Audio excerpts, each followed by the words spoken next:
بسم الله الرحمن الرحيم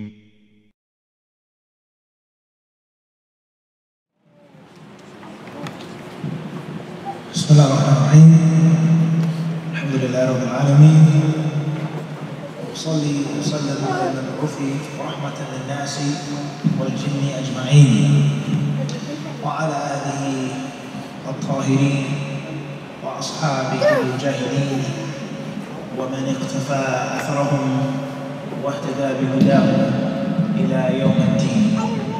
أما بعد.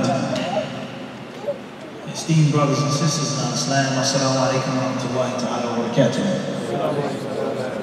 This night is a hadith that I would like to share with you. I'm going to share with myself, remind myself, teach myself, share with you, remind you of it, and those who don't know of it, to teach you this hadith bi'idhnillahi subhanahu wa ta'ala. قال الإمام أحمد رحمه الله حدثنا محمد بن نوجشان وأبو جعفر السويدي حدثنا الوليد بن مسلم عن الأوزاعي عن يحيى بن أبي كثير عن عبد الله بن قتادة عن أبيه أنه قال رسول الله صلى الله عليه وسلم أسوأ الناس سرقة الذي يسرق من صلاته. قال يا رسول الله وكيف يسرق من صلاته؟ قال لا يتم ركوعها ولا سجودها، أو قال لا يقيم صلبه في الركوع والسجود. It's a hadith that's been collected by Imam Ahmad in his work Al-Musnad, one of the greatest books of hadith. That's not a good mic. In which he reports from his teacher, his chain of narration is going back to Abdullah ibn Abi Qatada, who narrated from his father, the famous companion Abu Qatada, radiyallahu ta'ala anhu, in which the Messenger of Allah alayhi said, Aswa al-Nasi Sariqah, he said, the worst of thieves, the most despicable, the filthiest, dirtiest thief is the one who steals from his salah, the one who's a thief from his own prayer. Obviously, what you're thinking right now is what the companions thought.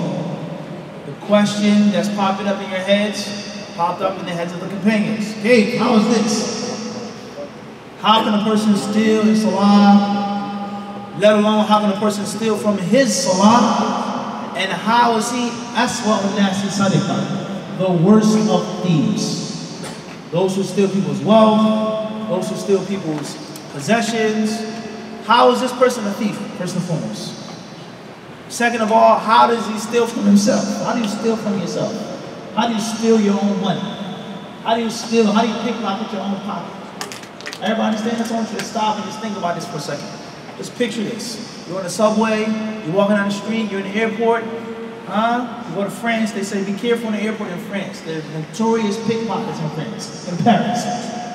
You go to buy something, how much is the exchange rate? Do you speak English? Someone, oh, excuse me.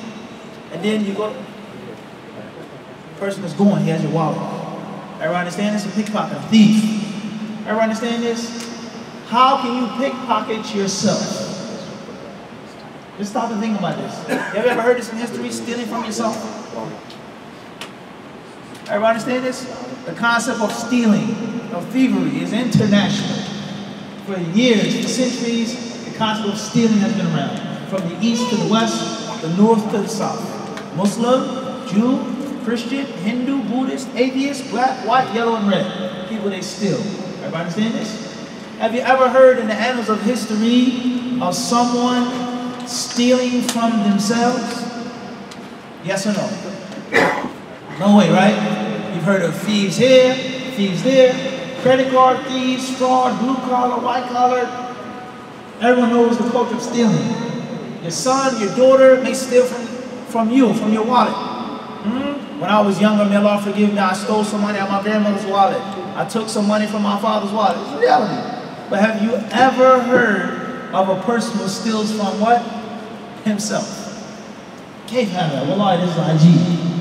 Right or wrong? It's ajib jiddan.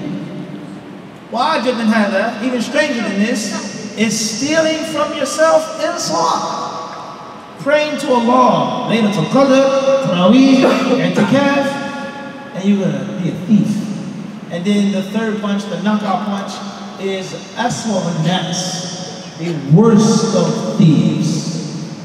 The worst of thieves. Everybody understand this?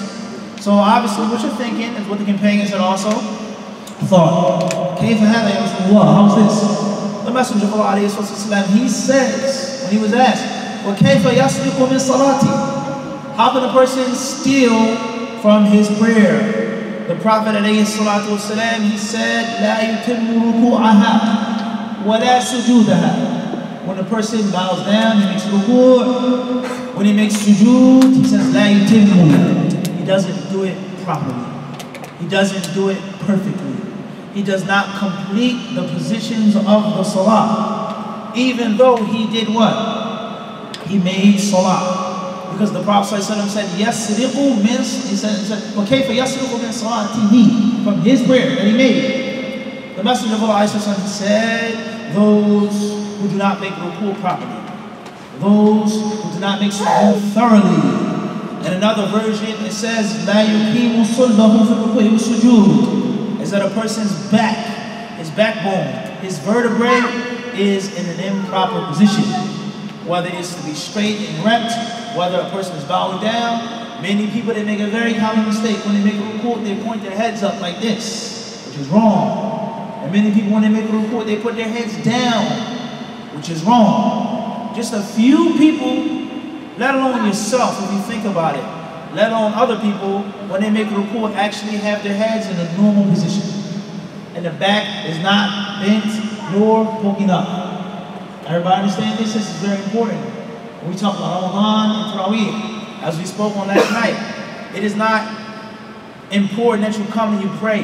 You make it i'tikaf, you seek Laylatul Qadr, then that's it, you're in, you're out. No. What's important is that you do it the right way, the proper way, that you perfect your ibadah, and that you, inshallah, subhanahu wa ta'ala, enhance your ibadah. Your ibadah should evolve. The other day, I asked a brother, it was Atif Sheikh's father, I said, Sheikh, how many Ramadans have you fasted? He said, maybe 65. 65 Ramadans.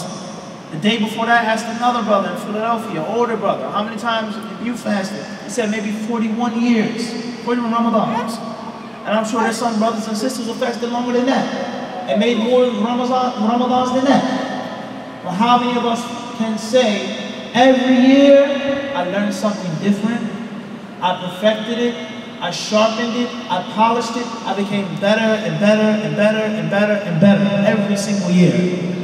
Many of us continue to pray, continue to make i'tikaf, continue to fast, continue to read the Quran, continue to lead the Tarawih, the Qunut, the Witr, the same way.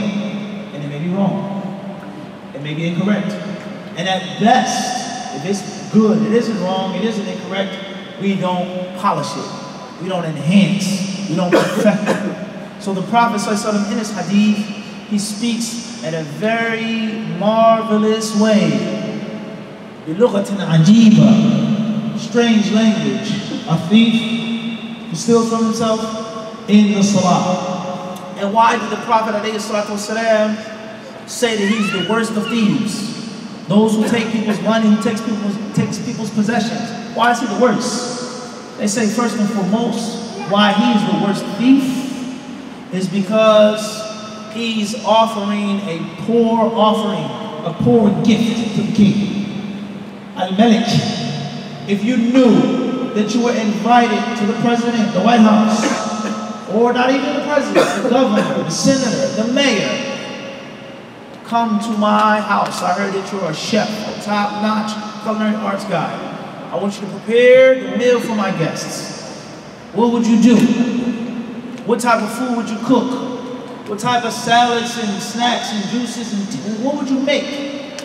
Would you put a shabby meal together, or would you go to the utmost extent to make the finest meal possible and have the most pleasant banquet possible for this esteemed person? So you know that this is a very powerful, influential person that you're going to. You've been honored. And yet still, you come with a shabby, half-torn, put-together meal. You can do better. It's not like this is your best. It's not like you don't have the means, but you just, well, you know, hey, the people eat, the people drink, that's all that matters. So just take that image in your head and place it to Malik al-Muluk, the King of Kings. وَلِلَّهِ الْمَثَلُ الْأَعْلَى.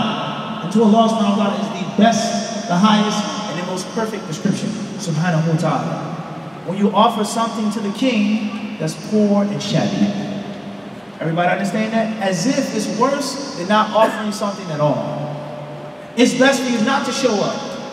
It's best for you to say, I can't make it, I can't cook, I can't prepare the meal, instead of you bringing a terrible meal that has no heart, no soul into the food.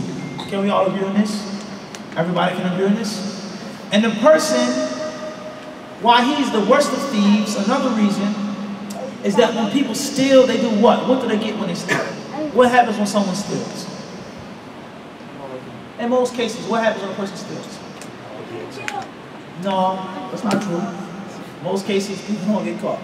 In most cases, people steal the third or the fourth or the fifth time after they stole. It's very important in Islam as well, but that's a whole other discussion about the kindness of Allah.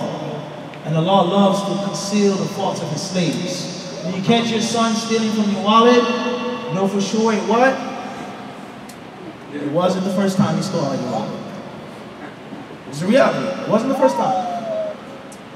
May Allah prevent. You catch your spouse cheating. Know for sure it what? It wasn't the first time. Because Allah is too merciful. Allah hides these sins of His slaves.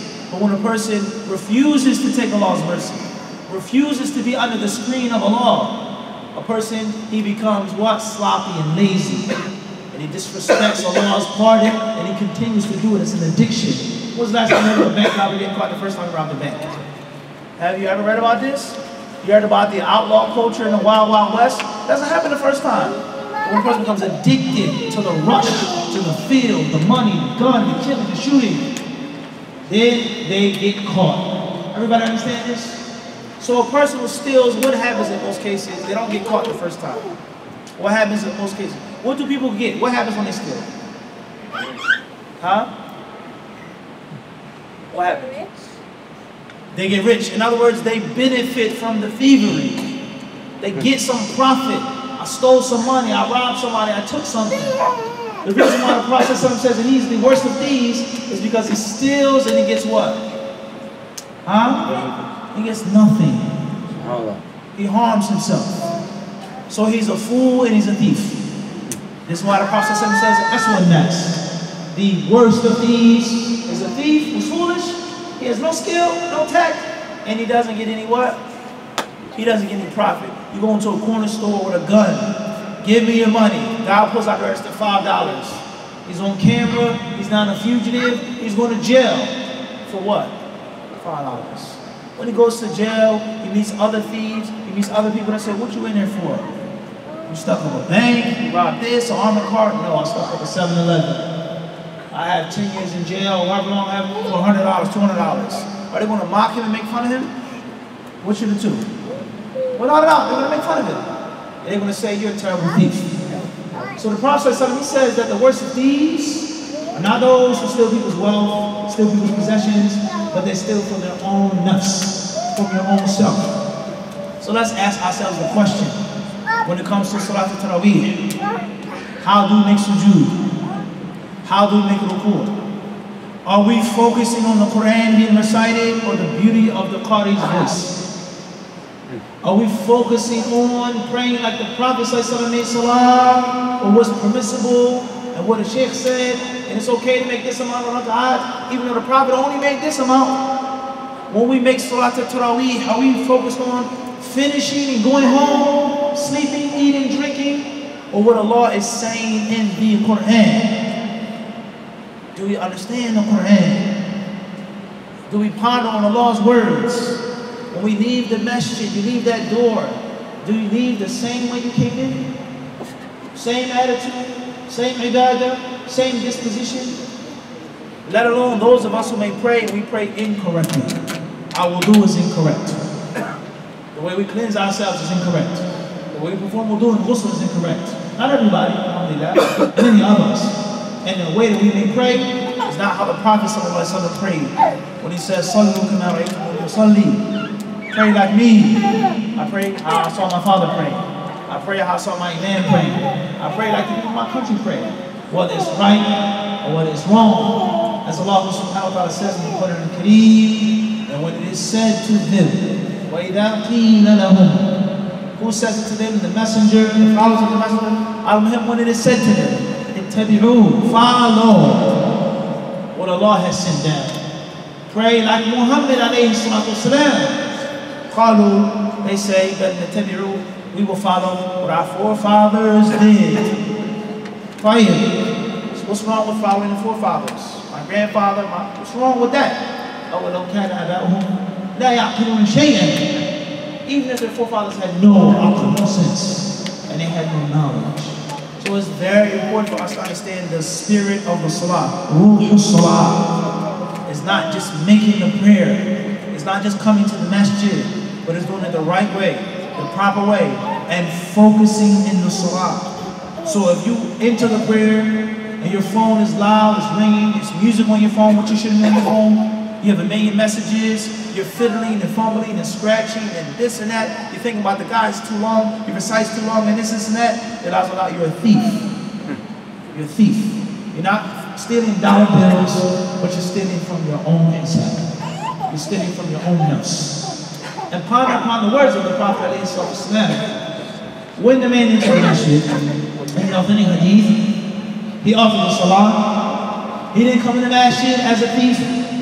He didn't come in the masjid as a murderer. He wasn't a mushrik. He wasn't selling or drinking alcohol. He wasn't doing anything that was bad and volatile. He came in with total positivity. He made his salah. He finished the salah. He went to the Prophet ﷺ and he gave him the greetings of Islam. What did the Prophet ﷺ say to him? He says, Irji' fasalli innaka lam tusalli. He said, go back and pray because you didn't pray. Once again, think about this hadith. The hadith clearly states that the man entered the mosque and he made salah. He did pray. He did make salah. But because of something, one or another, the Prophet ﷺ said that the man didn't what? What did he say? فَإِنَّكَ لَمْ تُحْسِنْ صَلَاتَكَ فَإِنَّكَ أَخْلَلْتَ بِهَذَا فَلَا لَمْ تُصَلِّ. He says, you didn't pray. So the man, perhaps he was asking himself a question, scratching his head. He went and he made salah again. He finished the salah, went back to the Prophet a second time.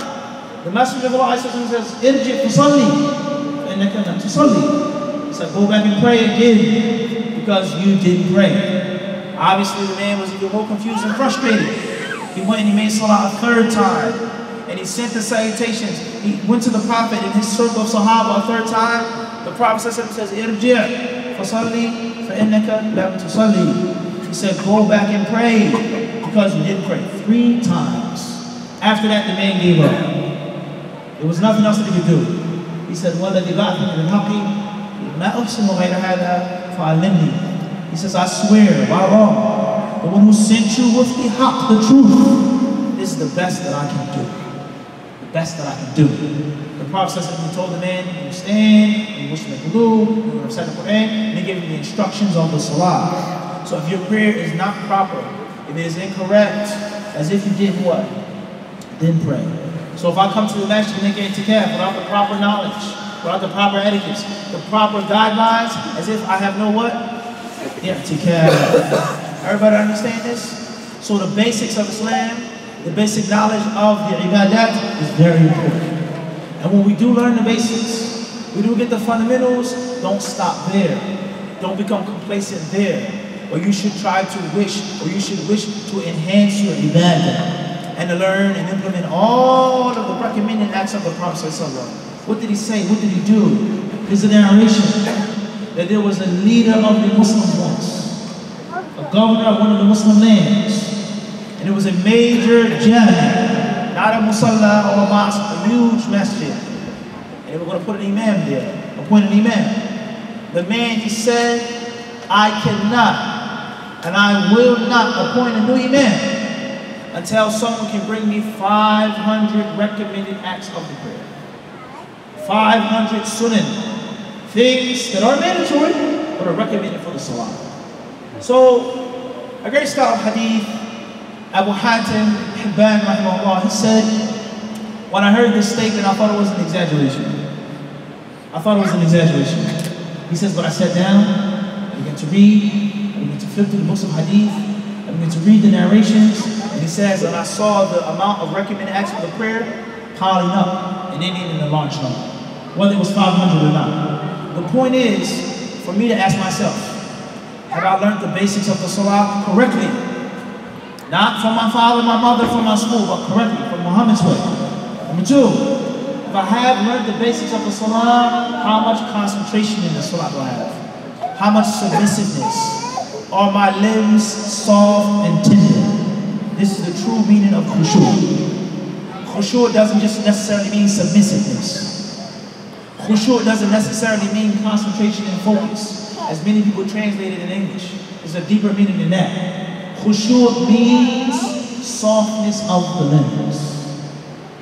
Your limbs are still and soft, not hard, not rigid, but soft. And the softness of the limbs only springs forth from the softness of the heart. So we need to ask ourselves the question, our i'tikaf, our tarawih, our Ramadan fasting, are we just doing it, or are we doing it? Did I make i'tikaf, or did I make i'tikaf? Have I made tarawih, or did I make salat al-tarawih? And if the Prophet ﷺ, if he saw our ibadat, if he saw our prayer, if he saw us fasting, if you heard our conversations when we fast, when we talk about, when we laugh about, when we joke about, while fasting, if he saw how we break our fast and what we do, how much we eat and sleep and this and that, what would he say? Would he tell us to go and fast again? Or would he say that you have fasted? I ask Allah subhanahu wa ta'ala to keep us from being those who steer in the salah. Allow us to have focus, concentration, and softness in the prayer. Alhamdulillah, Rabbil Alameen, Jazakumullah khairan.